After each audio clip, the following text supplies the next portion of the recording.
Korang tahu tak apa maksud simpanan dengan simpan sambil melabur?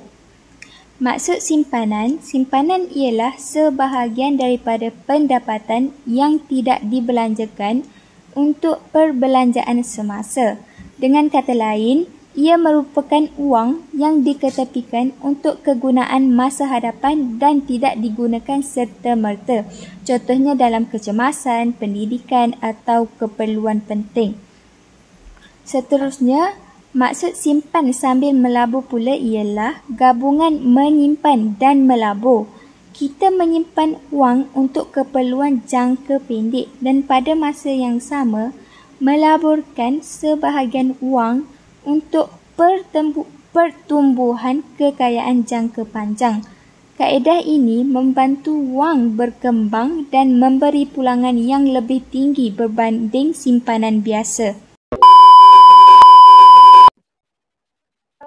Saya akan terangkan contoh pengiraan mudah untuk membezakan simpanan sahaja dengan simpanan sambil melabur. Pertama, untuk simpanan sahaja. Seorang pelajar menyimpan RM200 sebulan untuk setahun. Formula yang digunakan ialah jumlah simpanan sama dengan simpanan bulanan darab bilangan bulan. Jadi, RM200 didarab dengan 12 bulan bersamaan 2,400. Ini menunjukkan simpanan biasa tidak bertambah kerana tiada pulangan, tetapi wang adalah selamat. Seterusnya kita lihat kepada simpanan sambil melabur. Seorang pelajar menyimpan RM400 sebulan di mana 70% sebagai simpanan dan 30% untuk pelaburan selama 2 tahun.